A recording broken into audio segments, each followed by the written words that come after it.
الحمد لله نحمده ونستعينه ونستغفره ونؤمن به ونتوكل عليه ونعوذ بالله من شرور أنفسنا ومن سيئات أعمالنا من يهد الله فلا مضل له ومن يضلله فلا هادي له ونشهد أن لا إله إلا الله وحده لا شريك له ونشهد أن محمدا عبده ورسوله قال الله تبارك وتعالى في القرآن المجيد والفرقان الحميد أما بعد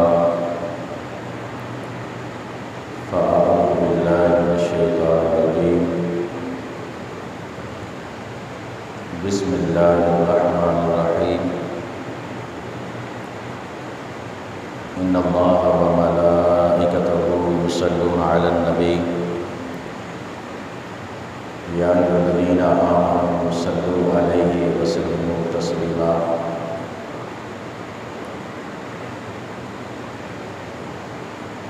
آمنت بالله صدق الله العظيم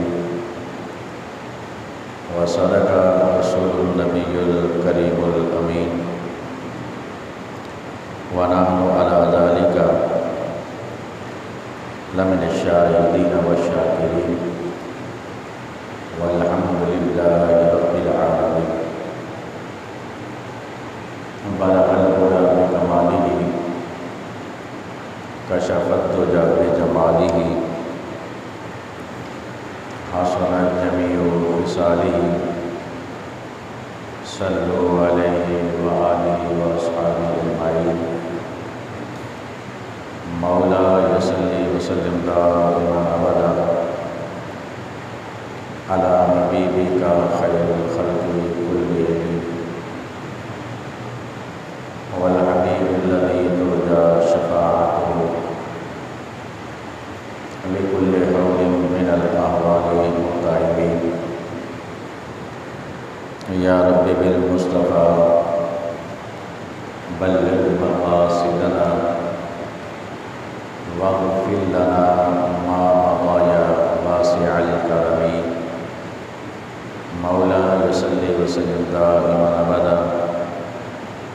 على حبیبک خیر الخلق کلهم. مختصر حمد و صلات کے بعد میرے تمام واجب اکرام، اللہ کے صد احترام، سامعین گرامی قدر، آج کے خطبہ جمعۃ مبارک میں سورۃ الاحزاب کی مشہور ترین آیہ مبارکہ تلاوت کرنے کا شرف حاصل کیا. آپ بھائیوں نے،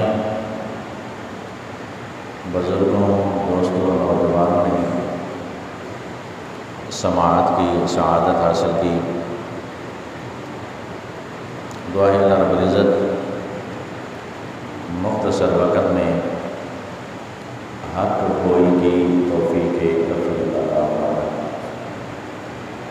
سامعین گرامی قدر، آج جس موضوع پر ہم لب کشی کرنا چاہتے ہیں وہ موضوع ہے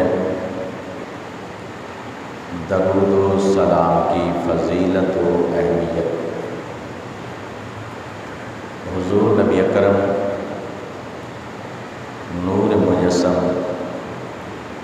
صلی اللہ علیہ وآلہ وسلم کی ذاتی بابرکات پر درود و سلام کا نذرانہ پیش کرنا قرآن مجید فرقان حمید سے نہ فقط ثابت ہے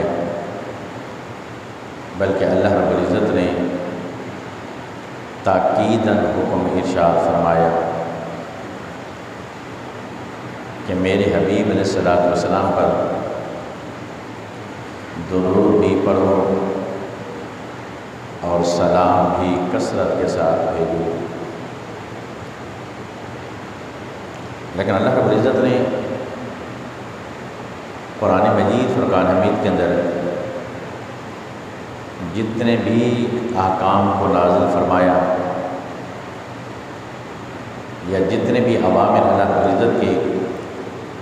قرآن مجید فرقان حمید کے اندر موجود ہیں،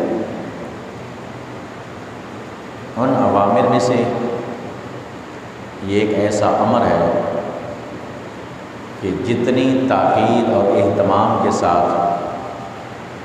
اللہ رب العزت نے اپنے حبیب لبیب صلی اللہ علیہ وسلم کی عظمت کو اجاگر کرنے کے لیے، آپ کی عظمت کا اظہار کرنے کے لیے اس آیہ مبارکہ کو جس اہمیت کے ساتھ اللہ رب العزت نے حکم ارشاد فرمایا، پورے قرآن مجید کے اندر اتنی اہمیت کے ساتھ کہیں بھی اللہ رب العزت نے حکم ارشاد نہیں فرمایا۔ اس حکم کو اور دیگر احکام کو، اس امر کو، دوسرے اوامر کو کئی لحاظ سے فرق ہے۔ قرآن مجید فرقان حمید کے اندر اللہ رب العزت نے ہمیں نماز پڑھنے کا بھی حکم ارشاد فرمایا اور ہمیں زکوٰۃ دینے کا بھی حکم دیا، دونوں کے متعلق فرمایا وَأَقِیمُوا الصَّلَاۃَ، تم نماز قائم کرو، وَآتُوا الزَّکَاۃَ، اور تم زکوٰۃ ادا کرو۔ یہ نہیں فرمایا میں بھی نماز پڑھتا ہوں تم بھی نماز پڑھو، یہ نہیں فرمایا کہ میں بھی زکوٰۃ دیتا ہوں تم بھی زکوٰۃ ادا کرو۔ جب حج کی باری آئی فرمایا وَلِلَّهِ عَلَى النَّاسِ حِجُّ الْبَيْتِ مَنِ اسْتَطَاعَ إِلَيْهِ سَبِيلًا، جو بندہ صاحب نصاب ہو، وہاں جانے کی طاقت رکھتا ہو، اس پر لازم ہے کہ وہ حج ادا کرے۔ لیکن اللہ جل وجل کریم خود حج ادا کرنے سے پاک ہے،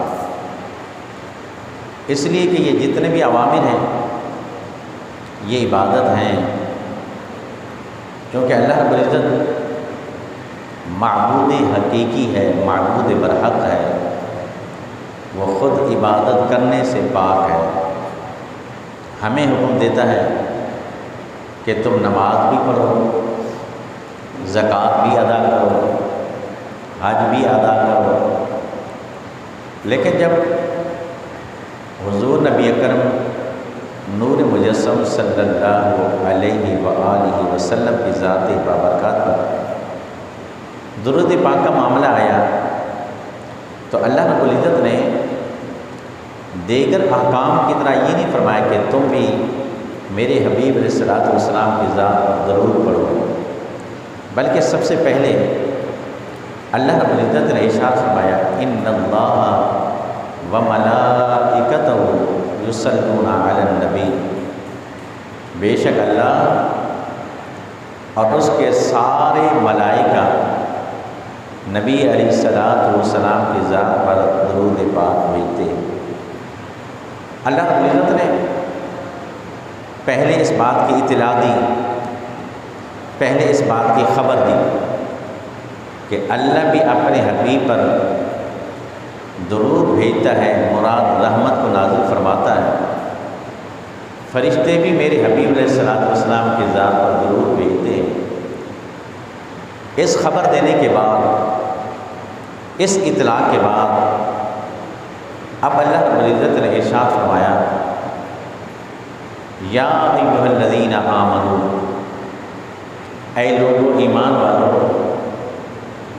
تم بھی میرے حبیب لبیب صلی اللہ علیہ وسلم کی ذات پر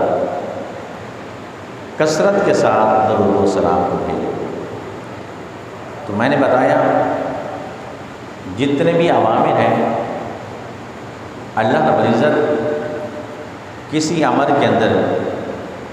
بندوں کے ساتھ شریک نہیں ہے، لیکن جب یہاں معاملہ آیا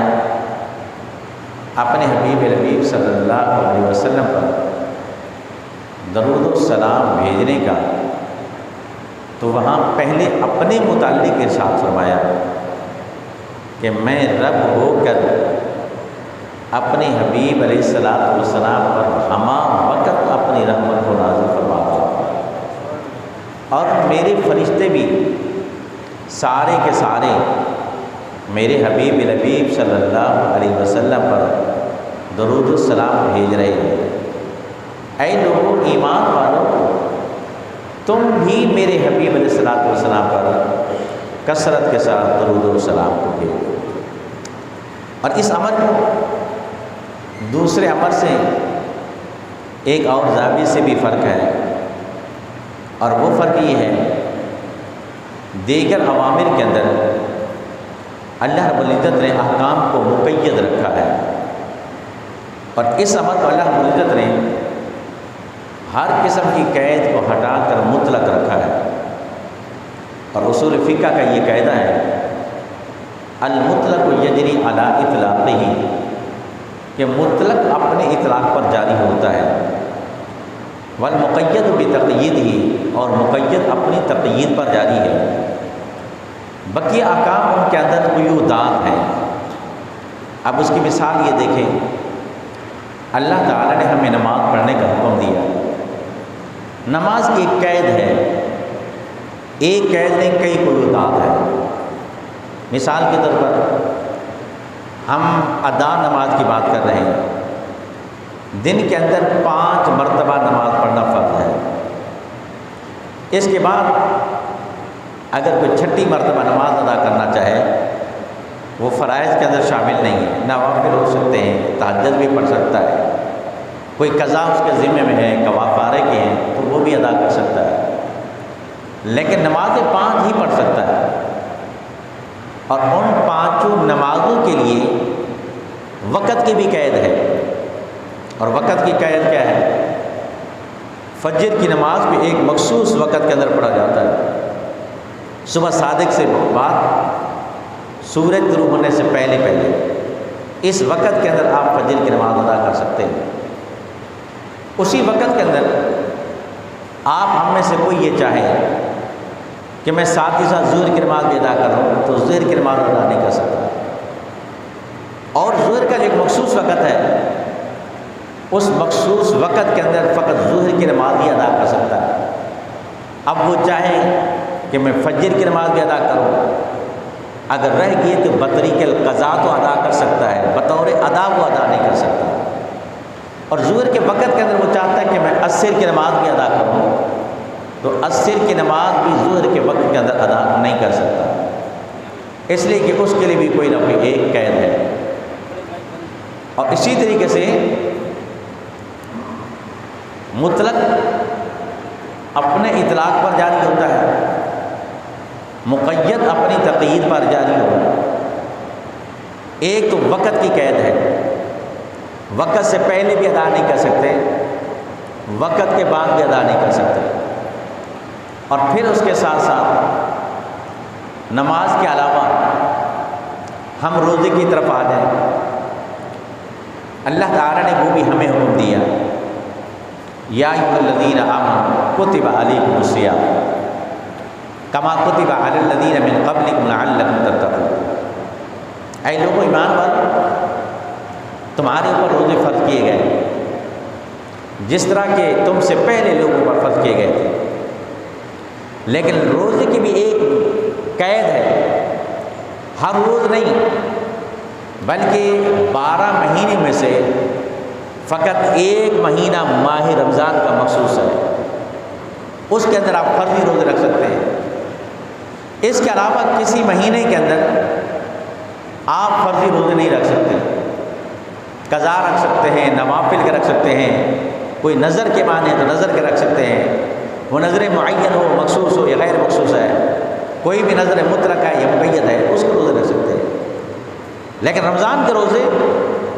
جو فرض ہے ہمارے اوپر وہ فقط ماہ رمضان کے اندر ہی رکھے جائیں گے، اس کے علاوہ نہیں، اس کی ایک قید ہے۔ ایسے حج بیت اللہ، نماز کے اندر زمان کی قید ہے، وقت کی قید ہے، جگہ کی قید نہیں ہے، جگہ کی کوئی قید نہیں۔ آپ نماز اس مسجد میں پڑھ لیں، دوسری مسجد میں پڑھ لیں، دوسرے شہر میں پڑھ لیں، بلکہ نبی صلی اللہ علیہ وسلم نے ارشاد فرمایا جعلت لی الارض مسجدا، اللہ رب العزت نے میرے لیے پوری زمین کو مسجد بنا دیا ہے۔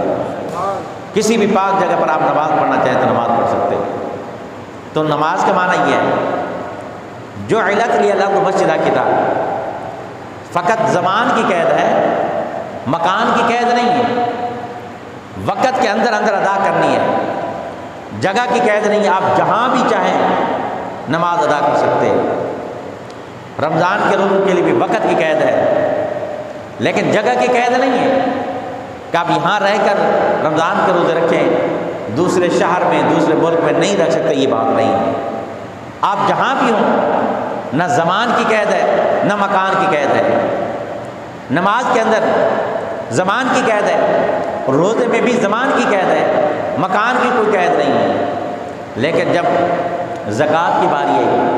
وہاں بھی زمان کی قید ہے، یعنی حولان حول شرط ہے، بلکہ زکوٰۃ بھی اس طرح کی مطلق ہے، انسان زندگی میں جب بھی ادا کر دے وہ بھی ادا ہی ہوتی ہے۔ اگرچہ ہمارے علماء جیسے امام کرخی جیسے لوگ وہ فرماتے کہ اس کو فی الفور ادا کرنا واجب ہے، لیکن امام اعظم ابو حنیفہ رحمۃ اللہ تعالی علیہ کے نزدیک یہ مطلق ہے، آپ اس کو زندگی میں جب بھی ادا کریں گے آپ کی زکوٰۃ ادا ہو جائے گی۔ دوسرے زاویے سے آپ کو فرق بتاؤں، نماز کی بھی قضا ہے، روزے کی بھی قضا ہے۔ آپ نے ماہ رمضان کے روزے نہیں رکھے، زندگی میں جب بھی رکھو گے قضا کی نیت کرو گے۔ نماز کو وقت کے اندر ادا نہیں کیا تو جب بھی ادا کرو گے وہ قضا ہی ہوں گے۔ لیکن زکوٰۃ ایک ایسی چیز ہے، اگر کسی نے 5 سال کی زکوٰۃ ادا نہیں کی، 5 سال کے بعد اپنا حساب بنا کر اکٹھی زکوٰۃ ادا کرنا چاہے تو یہ قضا نہیں کہلاتی بلکہ یہ بھی ادا ہی کہلاتی ہے۔ تو زکوٰۃ میں، نماز میں، ان احکام میں یہ فرق ہے۔ اور ان سب کو سامنے رکھ کر اگر ہم حج کی بات کرتے ہیں، حج بھی اللہ رب العزت کا ایک حکم ہے، امر ہے، اس امر کے اندر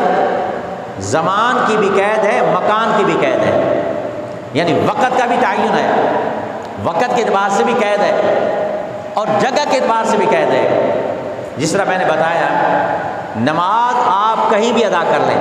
بشرطے کہ وقت ہو، وقت کی قید ہے، جگہ کی کوئی قید نہیں۔ اس طرح روزہ بھی جہاں چاہو ادا کر لو، زمان کی قید ہے کہ ماہ رمضان کا مہینہ ہو، مکان کی کوئی قید نہیں ہے۔ لیکن جب حج کی باری آتی ہے وہاں زمان کی بھی قید ہے، مکان کی بھی قید ہے۔ زمان و مکان کے اعتبار سے قید ہونے کا مطلب ایک مخصوص مہینہ اور اس کے اندر بھی مخصوص ایام وہ حج بیت اللہ کی سعادت حاصل کرنے کے لیے مقید ہے، وہ مخصوص ہیں۔ ایسا نہیں کہ انسان جب بھی چاہے چلا جائے اور حج ادا کر کے آ جائے، ایسا نہیں ہو سکتا۔ مخصوص مہینہ ذو الحج کا، اور اس پورے مہینے کے اندر بھی چند ایام مخصوصہ ہیں، اور ان زمان کے ایام کے ساتھ ساتھ مکان کی بھی قید ہے۔ مکان کی قید یہ کہ آپ کو حج ادا کرنے کے لیے نماز تو ہم کہیں بھی ادا کر سکتے ہیں، روزہ بھی ہم کہیں ادا کر سکتے ہیں، لیکن جب حج کی باری آتی ہے وہاں زمان کے اعتبار سے بھی قید ہے، مکان کے اعتبار سے بھی قید ہے۔ ہمیں وہاں جانا پڑے گا، اس مکان پر پہنچنا پڑے گا، پھر جا کر حج بیت اللہ کی سعادت۔ اگر انسان ان ایام سے آگے پیچھے ہو جائے، ان ایام کو گزر گئے کسی بھی وجہ سے، وہ ایام مخصوصہ گزر جائیں تو پھر بھی حج ادا نہیں کر سکتا۔ ایام تو وہی ہیں، اس مکان تک نہیں پہنچ سکا، گھر سے نکلا حج کرنے کے ارادے سے، کوئی بھی آفت سماوی یا دنیاوی کوئی بھی آ گئی ہے، اس مکان تک نہیں پہنچ سکا، نیت ارادہ حج کرنے کا ہے، تب بھی حج ادا نہیں ہو سکتا۔ تو حج کے لیے بھی ضروری ہے زمان کی بھی قید ہو، مکان کی بھی قید ہو، تو یہ ساری باتوں کو جب ہم سامنے رکھتے ہیں تو پتہ یہ چلتا ہے اللہ رب العزت نے جتنے بھی اوامر ہمیں حکم دیے، وہ چاہے نماز کی صورت میں ہو، چاہے وہ روزے کی صورت میں ہو، چاہے وہ حج کی صورت میں ہو، چاہے وہ زکوٰۃ کی صورت میں ہو، تو اس کے اندر قیودات ہیں، یہ سارے اوامر مقید ہیں۔ لیکن جب اپنے نبی علیہ الصلوۃ والسلام کی ذات پر درود پاک پڑھنے کی باری آئی، اللہ رب العزت نے ہر قسم کی قید کو ہٹا لیا، نہ زمان کی قید کو رکھا، نہ مکان کی قید کو رکھا۔ یہ نہیں فرمایا کہ میرے حبیب علیہ الصلوۃ والسلام پر جس طرح سال میں صرف ایک مرتبہ حج ادا کرتے ہو، تم ایک مرتبہ ہی میرے حبیب پر درود پڑھنا، یہ نہیں فرمایا۔ دن میں 5 مرتبہ تم نماز ادا کر سکتے ہو، اس کے علاوہ فرائض کے اعتبار سے نہیں، بس میرے حبیب پر بھی 5 مرتبہ درود پاک پڑھنا، یہ بھی نہیں فرمایا۔ اور جس طرح حج بیت اللہ کی سعادت حاصل کرنے کے لیے مکان کی قید لگائی، اس مخصوص مقام پر پہنچ کر تم حج ادا کر سکتے ہو، درود و سلام کے لیے مکان کی بھی کوئی قید نہیں لگائی، بلکہ مطلق ارشاد فرمایا۔ اور میں نے بتایا اصول فقہ والوں کے نزدیک المطلق یجری علی اطلاق ہی، مطلق اپنے اطلاق پر جاری ہوتا ہے۔ اس کا معنی یہ ہے یا ایھا الذین آمنوا صلوا علیہ وسلموا تسلیما، اے لوگو ایمان والو میرے حبیب علیہ الصلوۃ والسلام پر کثرت کے ساتھ درود و سلام پڑھو۔ اس کے لیے نہ تو زمان کی قید ہے، نہ مکان کی قید ہے، نہ جگہ کی قید ہے۔ یہ ضروری نہیں ہے کہ مسجد میں پہنچو وہاں درود پڑھو، ضروری نہیں ہے مسجد نبوی میں پہنچو پھر درود پڑھو، ضروری نہیں ہے مسجد الحرام میں پہنچو پھر درود پڑھو، مسجد اقصی میں پہنچو پھر درود پڑھو، اپنے گھر میں بیٹھو پھر درود پڑھو۔ فرمایا صلو علیہ وسلم تسلیما، یعنی مطلق کا معنی یہ ہے چاہے تمہیں بیت اللہ شریف کے اندر شہادت مل جائے، مسجد نبی کی شہادت مل جائے، گنبد خضراء کے سامنے کی شہادت مل جائے، اپنی مسجد میں بیٹھ کر، گھر میں بیٹھ کر لیٹے ہوئے تب بھی پڑھ سکتے ہو، بیٹھے ہوئے تب بھی پڑھ سکتے ہو، نماز سے پہلے بھی پڑھ سکتے ہو، نماز کے بعد بھی پڑھ سکتے ہو، اذان سے پہلے بھی پڑھ سکتے ہو، اذان کے بعد بھی پڑھ سکتے ہو، تکبیر سے پہلے بھی پڑھ سکتے ہو، تکبیر کے بعد بھی پڑھ سکتے ہو، سفر میں بھی پڑھ سکتے ہو، حضر میں بھی پڑھ سکتے ہو، دن میں بھی پڑھ سکتے ہو، رات میں بھی پڑھ سکتے ہو۔ صلو علیہ وسلم تسلیما کا معنی ہے جب چاہو، جس وقت چاہو اور جتنی مقدار میں چاہو تم میرے حبیب علیہ الصلوۃ والسلام پر درود پاک پڑھو، کوئی قید نہیں ہے۔ اب دیکھیں نا اللہ تعالی نے کتنی اہمیت کے ساتھ، کتنی عظمت کے ساتھ اپنے حبیب علیہ الصلوۃ والسلام پر درود پاک۔ میں نے فرمایا کہ نماز کے متعلق نہیں فرمایا میں نماز پڑھتا ہوں وہ نماز سے پاک ہے، روزے کے متعلق نہیں فرمایا، زکوٰۃ کے متعلق نہیں فرمایا، لیکن جب نبی علیہ الصلوۃ والسلام کی ذات پر درود پاک پڑھنے کی باری آئی تو سب سے پہلے فرمایا اے لوگو ایمان والو، اللہ تعالی ہما وقت اپنے حبیب پر اپنی رحمت کو نازل فرما رہا ہے، یعنی درود کے معنی میں آتا ہے درود بھیجتا ہے، یعنی کہ رحمت کو نازل فرماتا ہے، اور اس کے فرشتے بھی، اور پھر اے ایمان والو تم بھی میرے حبیب علیہ الصلوۃ والسلام پر کثرت کے ساتھ درود و سلام کو بھیجو۔ اب یہ اندازہ لگائیں اللہ رب العزت نے یہ امر کیوں کیا، سوائے اس بات کے کہ اپنے حبیب علیہ الصلوۃ والسلام کی عظمت کو اجاگر کرنا چاہتا تھا، اس کے علاوہ اور کوئی بات نہیں۔ لیکن آدم علیہ السلام کو جب پیدا فرمایا، تخلیق آدم کے وقت اللہ رب العزت نے پیدا کرنے کے بعد فرشتوں کو حکم دیا اسجد لآدم، آدم علیہ السلام کو سجدہ کرو۔ قرآن پاک فرماتا ہے فسجدوا الا ابلیس، سب نے سجدہ کیا مگر ابلیس نے نہیں کیا۔ وہاں جو سجدہ تھا وہ سجدہ تعظیمی تھا، عبادت کے طور پر نہیں تھا، وہ تعظیم کے طور پر تھا۔ وہاں حضرت آدم علیہ السلام کی تعظیم کو اجاگر کرنا تھا، ان کی عظمت کو اجاگر کرنا تھا، لیکن وہاں یہ نہیں فرمایا اللہ تعالیٰ نے، اللہ تعالیٰ وہاں بھی ایک پیغمبر کی تعظیم ہے، یہاں بھی ایک پیغمبر کی تعظیم ہے، لیکن وہاں یہ نہیں فرمایا اگرچہ سجدہ تعظیم ہی ہے، مثلا فرض محال کر کے سمجھانے کے لیے جملہ بول رہا ہوں، اللہ تعالیٰ سجدہ کرنے سے پاک ہے، پہلی بات میں نے بتا دی، لیکن رب نے یہ نہیں فرمایا آدم علیہ السلام کو فرشتوں تم سجدہ کرو، لیکن پہلے فرمایا کہ اللہ بھی سجدہ کر رہا ہے۔ اللہ تعالیٰ نے یہ نہیں فرمایا اللہ بھی سجدہ کرتا ہے معاذ اللہ، وہاں یہ نہیں فرمایا، بس فرشتوں کو فرمایا کہ تم سجدہ کرو، تو سجدہ کرنے والے وہ اللہ کے مقبول بن گئے، اللہ کے محبوب بن گئے، نہ کرنے والا مردود بن گیا، لعنت کا تو اس کے گلے میں ڈالا گیا۔ لیکن جب درود پاک کی باری آئی وہاں اللہ رب العزت نے صرف فرشتوں کو نہیں فرمایا بلکہ مطلقاً ایمان والوں کو فرمایا اے ایمان والو اللہ تو اپنے حبیب پر رحمت کو نازل فرما رہا ہے اور فرشتے بھی اپنے حبیب علیہ الصلوۃ والسلام پر اللہ کے حبیب پر اپنی رحمت کو نازل کر رہے ہیں، نبی علیہ الصلوۃ والسلام پر درود و سلام بھیج رہے ہیں۔ اے ایمان والو تم بھی میرے حبیب علیہ الصلوۃ والسلام پر کثرت کے ساتھ درود و سلام بھیجو۔ اور یہ بات یاد رکھنا، اللہ رب العزت نے نوری مخلوق کا پیدا فرمایا۔ نوری مخلوق جو ہے ہمارے ساتھ ہے، فرشتے ہیں، ایک قول کے مطابق 2 فرشتے ہیں کرام الکاتبین جن کا نام ہے،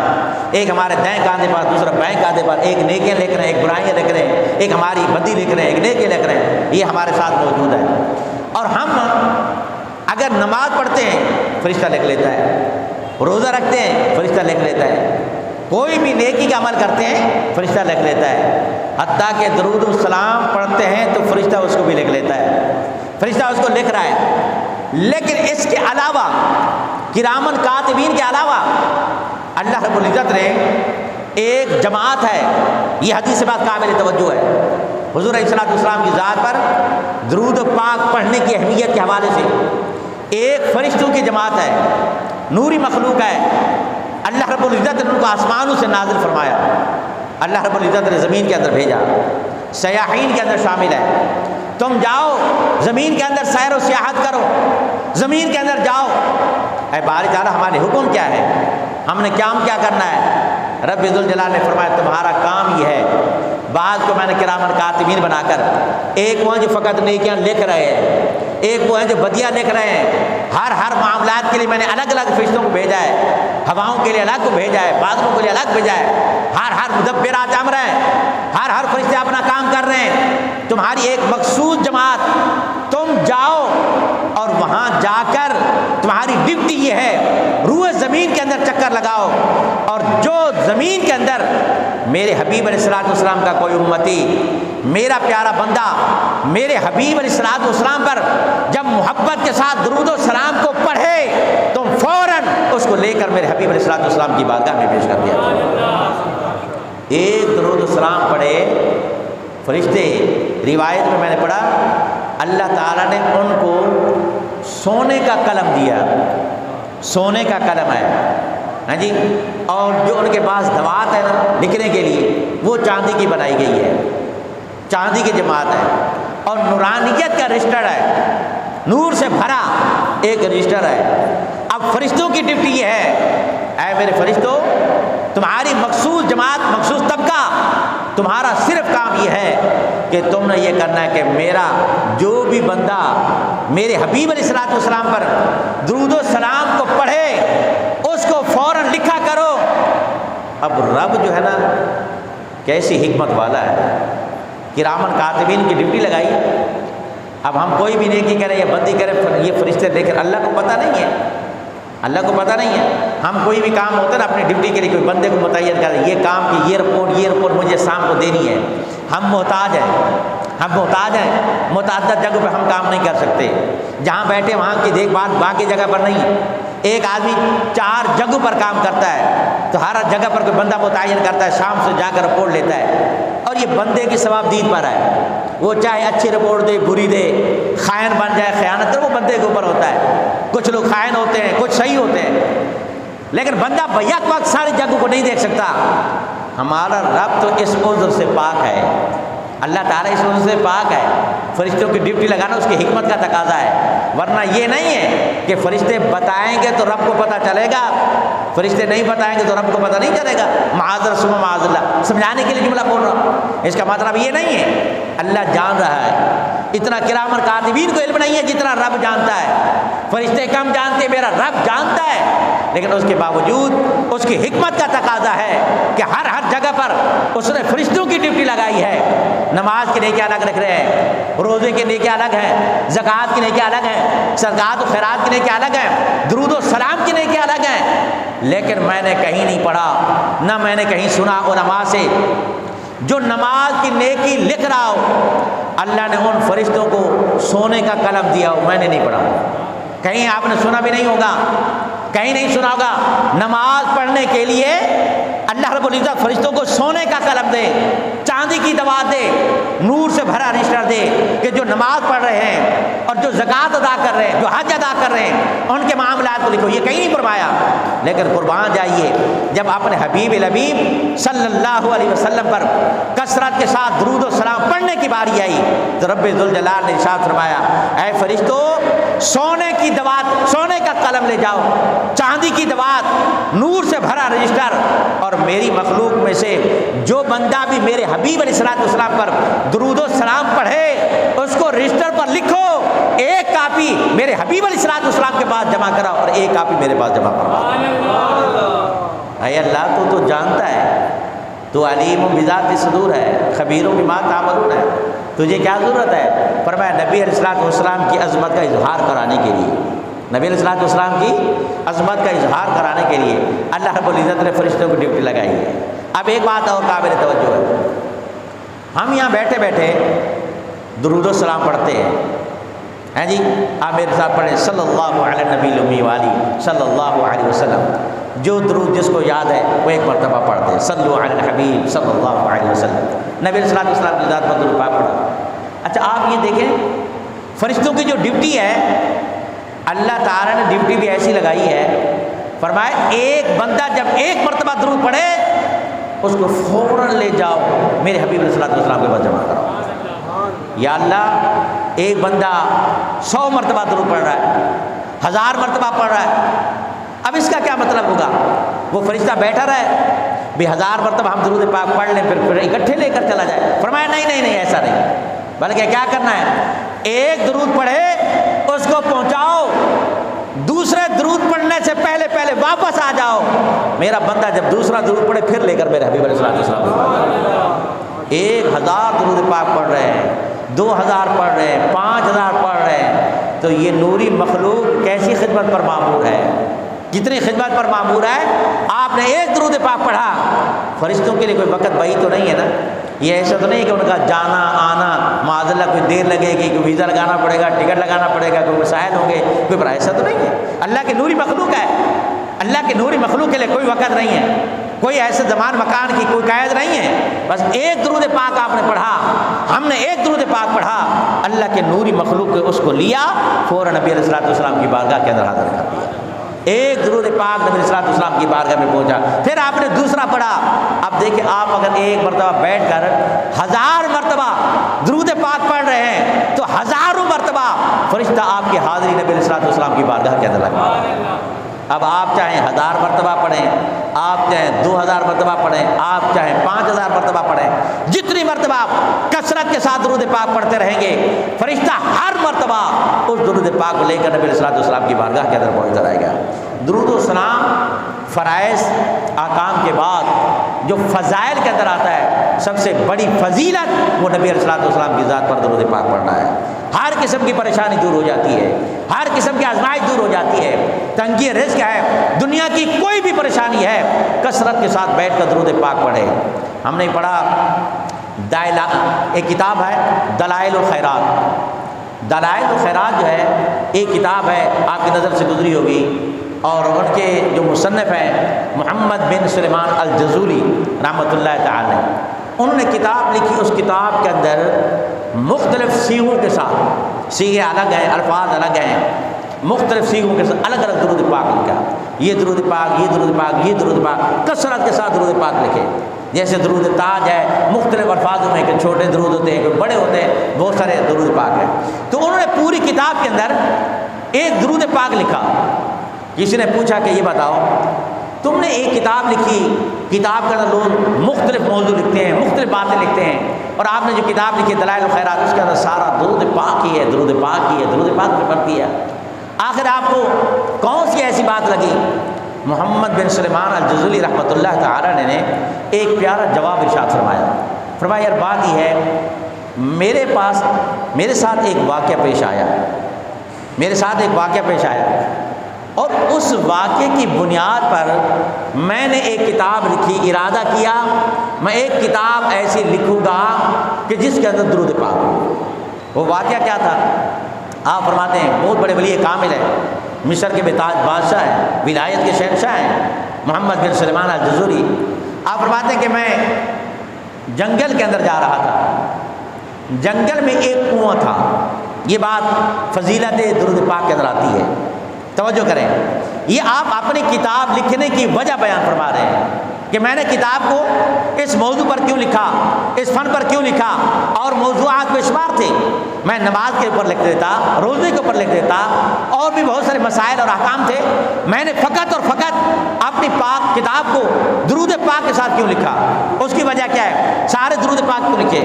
آپ فرماتے ہیں کہ میں ایک مرتبہ کہیں جا رہا تھا، جنگل میں تھا، نماز کا وقت ہوا، میں نے چاہا کہ میں وضو کروں، نماز پڑھوں. حکم شرعی ہے، اگر آپ کے پاس پانی موجود ہے آپ کو وضو کرنا پڑے گا، اگر پانی موجود نہیں ہے تو لازمی بات ہے تیمم آدمی کر لیتا ہے. وہ فرماتے کہ جس جگہ میں گزرا وہاں پر ایک کنواں تھا اور کنویں کے اندر پانی موجود تھا. اور جب میں دیکھتا پانی کو تو اب میں تیمم نہیں کر سکتا، مجھے پانی لینا چاہیے. اب میں نے دیکھا پانی تو موجود ہے لیکن اس کے لیے نہ رسی ہے نہ ڈول ہے، میں اس کو کیسے نکالوں اور کیسے وضو کروں؟ میری پریشانی کا سبب کہ اب اس عذر کی وجہ سے بھی مجھے تیمم کرنا پڑے گا کیونکہ میں مجبور ہوں، اب میرے ہاتھ میں، میرے قدرت میں نہیں ہے. بے قدر طاقت البشریہ پانی موجود ہو پھر وضو کرنا چاہیے. یہ پانی تو موجود ہے. بعض اوقات ایسا بھی ہوتا ہے پانی موجود ہو، فقہائے کرام فرماتے ہیں اگر اس پر کوئی درندہ ہے، موذی جانور بیٹھا ہے، اس سے اگر آپ کی جان کو خطرہ ہے پھر بھی آپ اس کو چھوڑ کر تیمم کر سکتے ہیں. اپنی جان کو بچائیں، یہ فرض ہے. وضو نہیں کرے تیمم کر لیں. آپ کے اوپر غسل بھی فرض ہو تب بھی تیمم کرے، تب بھی آپ کی نماز ہو جائے گی. اب وہ فرماتے ہیں کہ میرے اوپر عذر تھا لیکن برابر میں گھر تھا، برابر میں گھر میں نے دیکھا گھر کے اوپر ایک چھوٹی بچی ہے جس کی عمر بمشکل 7-8 سال ہوگی. اور اس نے مجھے دیکھا، دیکھ کر مسکرائی اور کہنے لگے اے چچا کیوں پریشان ہو رہے ہو؟ میں نے اس بچے کی طرف دیکھا کہ میں نے کہا بیٹا اصل میں مجھے نماز پڑھنی تھی اور وضو کرنا تھا تو پانی نہیں ہے. تو فرمایا چچا یہ کنویں کے اندر سارا پانی تو بھرا ہے، آپ کہتے پانی نہیں ہے. انہوں نے کہا بیٹا پانی تو موجود ہے لیکن نکالنے کے جو آلات ہوتے ہیں، کوئی رسی کوئی ڈول، وہ میرے پاس نہیں ہے، تو میں کیا کروں؟ تو اس بچی نے، چھوٹی تھی معصوم بچی تھی، بڑا پیارا جواب دیا. اس نے کہا اے محمد بن سلیمان الجزولی، ہم نے سنا ہے تمہاری ولایت کے بڑے ڈنکے چلتے ہیں، ولایت تو تمہاری بڑی ہے، ہم نے تو تمہارا بڑا نام سنا تھا، اور اتنا تک نہیں کر سکتے کہ پانی کو باہر نکال دو؟ اتنی بھی آپ کے اندر طاقت نہیں ہے؟ وہ فرماتے بچی چھوٹی تھی، باتیں بڑی بڑی کرتی تھی، میں تو اس کی باتوں پر حیران رہ گیا. میں نے کہا بیٹا میں نہیں نکال سکتا، میں معذور ہوں، میں کیسے نکالوں؟ بچی نے کہا اگر آپ اجازت دیں تو میں نکال دیتی ہوں پانی. میں نے کہا کہ شاید یہ ڈول رسی لے کر آئے گی، پانی کو نکال کے دے گی. اس نے کہا چچا آپ تھوڑا راستہ چھوڑو، میں یہاں سے بیٹھے بیٹھے کنویں سے پانی نکال کے دیتی ہوں. فرمایا بچی چھت کے اوپر تھوڑا ادھر ہوئی تھوڑا ادھر ہوئی اور اس کے بعد اس نے تھوکا، کنویں کے اندر تھوک دیا. اب اس کا تھوکنا تھا کہ کنویں نے پانی کو باہر نکال دیا، کنویں سے پانی باہر نکل آیا. اب فرمایا امام محمد بن سلیمان الجزوری فرماتے ہیں میں حیران رہ گیا کہ ایک بچی نے ایسا کام کر دکھایا. میں نے اس بچی سے پوچھا بیٹا تم یہ بتاؤ آخر کون سا عمل کرتی ہو، کون سا عمل تمہارے پاس ہے کہ اس عمل کی برکت سے اللہ رب العزت نے ایک کنویں سے پانی کو باہر نکال دیا؟ اس نے کہا محمد بن سلیمان آپ تو جانتے ہی ہیں، آپ کو تو سب پتہ ہے، میں اب آپ کو کیا بتاؤں، میرے پاس کوئی بھی عمل نہیں ہے، مجھے کچھ پتہ نہیں ہے. ایک تو یہ ہے میرے ماں باپ کا تقویٰ ہے اور اس کے ساتھ ساتھ میں روزانہ کثرت کے ساتھ اپنے نبی علیہ السلام کی ذات پر درود پاک پڑھتی ہوں. اور اس کی فضیلت یہ ہے جب بھی کسی مشکل وقت کے اندر میں پھنس جاتی ہوں، میں پریشان ہوتی ہوں، میں اپنے تھوک کے ذریعے سے یا جو بھی میں اشارہ کرتی ہوں اللہ پاک اس درود پاک کی برکت سے میری ہر مشکل کو دور فرما دیتا ہے. اب اس سے اندازہ لگائیں وہ معصوم بچی ہے، وہ معصوم بچی ہے، آپ بھی اللہ کے ولی تھے، آپ نے فرمایا بچی نے تھوکا، ابھی تھوک بعد میں پہنچی، اس جو کنواں تھا اس کے پیٹ سے پانی نکلتا وہ باہر نکل آیا. میں نے وضو کیا اور میں نے نماز پڑھی. میں نے دل کے اندر ارادہ کر لیا میں نبی علیہ الصلوۃ والسلام کی ذات پر جتنے بھی صیغہ جات کے ساتھ مجھے درود پاک ملیں گے میں ایک کتاب لکھوں گا. اس وقت میں نے نیت کی تھی درود پاک کی فضیلت کی وجہ سے. تو درود پاک کی میرے دوستوں اتنی بے شمار فضیلت ہے. جو بندہ بھی جہاں پر پریشان ہو, کوئی بھی حزن لاحق ہو جائے, آپ بیٹھو, ہلکے بناؤ, گھروں کے اندر, تنہائی کے عالم کے اندر اکیلے بیٹھ کر جماعت کے ساتھ لوگوں کے ساتھ مل کر نبی علیہ الصلوۃ والسلام کی ذات پر کثرت کے ساتھ درود پاک پڑھو. اللہ رب العزت انسان کی پریشانی کو دور فرما دیتا ہے. اس وجہ سے آپ نے اس کتاب کو لکھا دلائل الخیرات. آج بھی ہمارے صوفیاء کے پاس, نیک لوگوں کے پاس موجود ہوتی ہے. باقاعدہ طور پر لوگ جو ہیں ان کا وظیفہ پڑھتے ہیں منظر کے طور پر, جس طرح قرآن پاک کو پڑھا جاتا ہے ایک ایک حصہ کر کے روزانہ پڑھتے ہیں. کوئی پوری کی پوری پڑھ دیتے ہیں, کوئی آدھا, کوئی تہائی حصہ. تو دلائل الخیرات ایک ایسی کتاب ہے جس کے اندر نبی علیہ الصلوۃ والسلام کی ذات پر درود پاک لکھا گیا ہے. آپ اس کو پڑھیں, اللہ رب العزت آپ کے کاروبار کے اندر بھی برکت عطا فرمائے گا. اور سب سے بڑی فضیلت درود پاک کی اور کیا ہے, اس سے بڑی اور فضیلت کیا ہو؟ فرمایا نبی علیہ الصلوۃ والسلام نے, یہ جو فرشتے درود پاک لے کر جاتے ہیں نا, یہ آپ کا ضائع نہیں ہوتا. آپ درود پاک پڑھیں, آپ گناہ گار ہیں, آپ سیاہ کار ہیں, آپ بدکار ہیں, ہم کوئی بھی ہیں, لیکن یاد رکھنا آپ نے نماز پڑھی, ہم نے نماز پڑھی, آپ میں سے یقین کے ساتھ کون کہہ سکتا ہے کہ میری نماز قبول ہو گئی ہے؟ آپ میں سے یقین کے ساتھ کون کہہ سکتا ہے؟ روزہ رکھا, کون کہہ سکتا ہے یقین کے ساتھ میرا روزہ قبول ہے؟ حضرت عمر فاروق جیسے جلیل القدر صحابی عید کے دن رو رہے ہیں, عید کے دن زار و قطار. لوگ نے پوچھا حضور آج تو عید کا دن ہے, آج تو خوشی کا دن ہے, تو آپ رو رہے ہیں. آپ نے فرمایا ہاں آج عید کا دن بھی ہے, آج وعید کا دن بھی ہے, خوشی کا دن بھی ہے, پریشانی کا دن بھی ہے. خوشی ان لوگوں کے لیے ہے جن کے روزے مقبول ہو چکے ہوں, اور پریشانی ان کے لیے جن کے روزے مردود ہو چکے ہوں, رد کر دیے گئے ہوں. مجھے پتہ نہیں ہے کہ میرے روزے مقبول ہوئے ہوں گے یا مردود ہوئے ہوں گے یا رد کر دیے گئے. اب اس سے میں نے یہ جملہ سنانے کا مقصد یہ تھا کہ جب حضرت عمر فاروق کا عقیدہ یہ دیکھیں, وہ فرماتے مجھے پتہ نہیں ہے, تو ہم تو پھر سراپا گناہ گار ہیں. ہمیں کیا پتہ ہوگا کہ ہمارے روزے قبول ہوتے ہیں یا نہیں؟ نماز کے بارے میں آپ سے کوئی نہیں کہہ سکتا. مجھے کھڑے ہو کر کے بتا دے, میں یقین کے ساتھ کہتا میری نماز قبول ہے, روزہ قبول ہے, میرا حج قبول ہے, میری زکوٰۃ قبول ہے. اللہ کی رحمت پر چھوڑ دیتے ہیں, اللہ کی مہربانی, گر چاہے اس کو قبول کر لے, ہاں جی, اگر چاہے تو اس کا رد فرما دے. لیکن ایک بات یاد رکھنا, ایک بات یاد رکھنا, ایک عمل ایسا بھی ہے, ایک عمل میں دعوے کے ساتھ کہہ سکتا ہوں, قرآن و حدیث کی روشنی میں کہہ سکتا ہوں, ایک عمل ایسا بھی ہے وہ آپ بھی کریں, میں بھی کروں, ہم سب کریں. وہ ایک ایسا عمل ہے جیسے انسان کر کے فارغ ہوتا ہے وہ اللہ کی بارگاہ میں قطعی القبول ہوتا ہے, اور وہ عمل نبی علیہ الصلوۃ والسلام کی ذات پر درود پاک کا پڑھنا ہوتا ہے. باقی کوئی عمل اللہ کی مہربانی پر ہے, چاہے تو قبول فرما لے, چاہے تو رد فرما دے. لیکن درود پاک ایک ایسا عمل ہے جو بھی انسان جہاں بیٹھ کر, لیٹ کر, باوضو ہو کر, صبح میں, دوپہر میں, شام میں, رات میں, اور نماز سے پہلے, نماز کے بعد, جب بھی بیٹھ کر پڑھتا ہے وہ عمل اللہ کی بارگاہ کے اندر قبول ہوتا ہے, قطعی القبول ہے. باقی دیگر عبادات ظنی القبول ہیں. اور ایک بات اور بھی یاد رکھنا, جتنے بھی احکام ہیں نا, احکام کے اندر ناسخ منسوخ کا بھی سلسلہ ہوتا ہے. ناسخ منسوخ بھی, بعض احکام پہلے تھے بعد میں منسوخ ہو گئے, یا پہلے نہیں تھے بعد میں آ گئے, بہت سارا. اس کی ایک تفصیل ہے, اس کی ایک تفصیل ہے. لیکن قربان جائیے, درود پاک ایک ایسا قطعی عمل ہے جس کے اندر کوئی ناسخ نہیں ہے, یہ منسوخ نہیں ہے, بلکہ جب سے اللہ نے حکم ارشاد فرمایا بندوں پر لازم فرما دیا, اے میرے بندو میں اپنے حبیب پر اپنی رحمت کو نازل فرماتا ہوں, تم بھی میرے حبیب علیہ الصلوۃ والسلام پر درود و سلام کو پڑھا کرو. اچھا اب آئیے ہم ذرا درود و سلام کی بات کرتے ہیں. درود و سلام میں کیا پڑھنا ہوتا ہے؟ درود و سلام میں پڑھنا کیا ہے؟ اللہم صلی علی محمد. ایک جملہ میں نے سمجھایا, بے شمار سیکھا جاتا ہے, سمجھانے کے لیے میں ایک جملہ بول رہا ہوں. اللہم صلی علی محمد معنی کیا ہے؟ یہ دعا ہے, اے باری تعالیٰ اپنے حبیب پر رحمت کو نازل فرما۔ درود کا معنی یہ ہے، اے اللہ اپنے حبیب پر رحمت کو نازل فرما۔ اب مجھے یہ بتاؤ، وہ تو فرماتا ہے کہ ان اللہ و ملائکۃ یصلون علی النبی، میں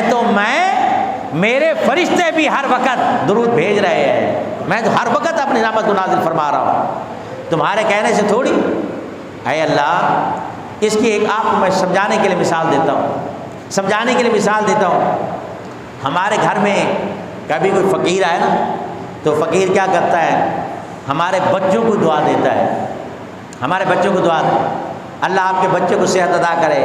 اللہ آپ کے بچے کی پریشانی کو دور کرے، عمر دراز کرے۔ طرح طرح کے صیغے استعمال کرتا ہے، طرح طرح کے الفاظ استعمال کرتا ہے، اور ان طرح طرح کے الفاظوں کے اندر جب ہمارے بچوں کا نام لیتا ہے، مسلمان کا جو دل ہوتا ہے وہ بھر آتا ہے، یار کیسا فقیر آدمی ہے، میرے بچوں کا جسے میں پسند کرتا ہوں، جس سے میں محبت کرتا ہوں، یہ اس کی خیر چاہ رہا ہے، یہ اس کی بھلائی چاہ رہا ہے۔ پھر بندہ چاہتا ہے کہ چلو یہ میرے بچوں کی بھلائی، جیسا بھی ہے جو بھی ہے میرے سے کیا لینا دینا، کم از کم میرے بچوں کی بھلائی تو چاہ رہا ہے، میرے بچوں کی بھلائی تو چاہ رہا ہے، اور میرے بچے مجھے محبوب ہیں، میرے بچے مجھے بڑے پسند ہیں، اس وجہ سے بچوں کے نام کی صدقات و خیرات دے دیتا ہے، بچوں کے نام کی صدقات و خیرات دے دیتا ہے، چلو بچوں کے نام کے صدقے میں۔ اب ایسا ہر بندہ دعا کے لیے مشکور ہوتا ہے کہ اچھا کیا تم نے میرے بچے کی دعا کر دی۔ میرا اپنا بچہ آپ کے علم میں ہوگا بہت تکلیف کے اندر ہے، 1 ہفتے سے ایڈمٹ ہے، اور تھیلیسیمیا کے مرض کے اندر ہے، اور بہت زیادہ تکلیف کے اندر ہے۔ بہت سارے لوگ نمازی دوست، ہماری نمازی کی انتظامیہ ہمارے لیے دعائیں خیر کرتے ہیں، آتے ہیں، پوچھتے ہیں، تو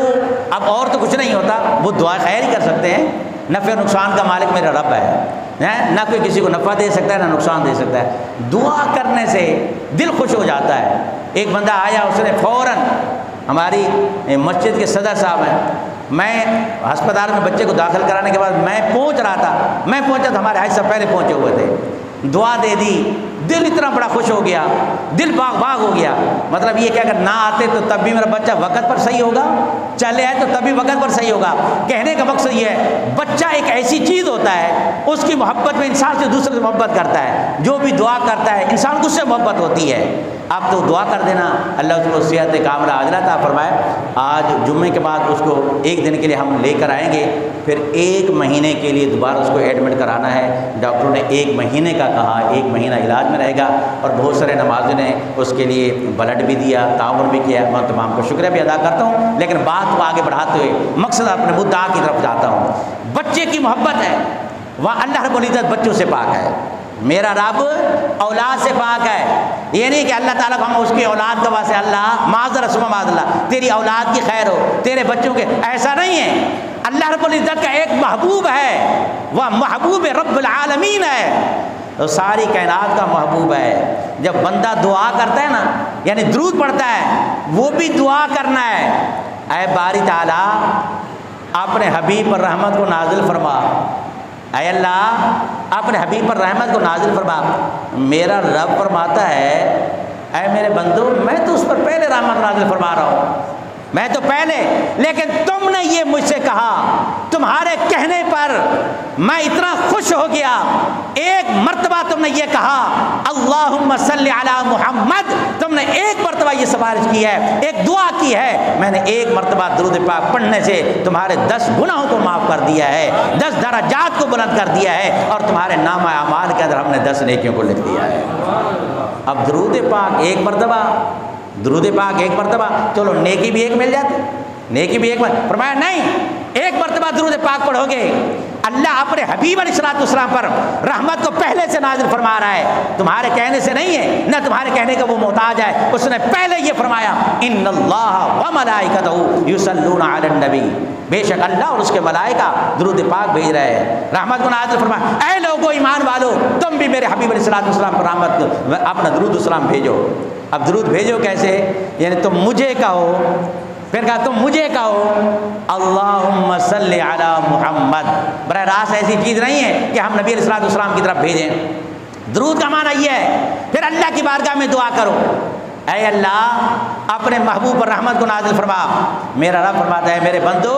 میں اپنے محبوب پر تو پہلے بھی رحمت کو نازل کر رہا ہوں، لیکن تمہارے کہنے پر، تمہارے کہنے کی وجہ سے بھی میں اپنے حبیب پر اور رحمت کو بھی نازل فرماتا ہوں، لیکن تو نے چونکہ میرے محبوب کا ذکر کر دیا ہے، اپنے محبوب کے ذکر سے میں نے تمہارے ایک مرتبہ درود پاک پڑھنے سے 10 گناہوں کو بھی معاف فرما دیا، 10 درجات کو بھی بلند کر دیا، اور 10 نیکیوں بھی تمہارے نامہ اعمال کے اندر لکھ دی ہے۔ تو درود پاک ایک ایسا عمل ہے، مجرب عمل ہے، تمام علماء نے، تمام فقہاء نے، تمام ائمہ نے، صحابہ نے، مجتہدین، محدثین، مفسرین نے اس بات پر اجماع کیا ہے یہ قطعی القبول ہے۔ قطعی القبول ہونے کا معنی یہ ہے جب تم اس کو پڑھو گے اللہ رب العزت یقیناً اس کو قبول فرماتا ہے، اور اس کے پڑھنے کے بعد تم اللہ کی بارگاہ میں بیٹھ کر جو بھی دعا مانگو گے اللہ رب العزت تمہاری اس دعا کو بھی قبول فرماتا ہے۔ اللہ رب العزت کی بارگاہ میں دعا ہے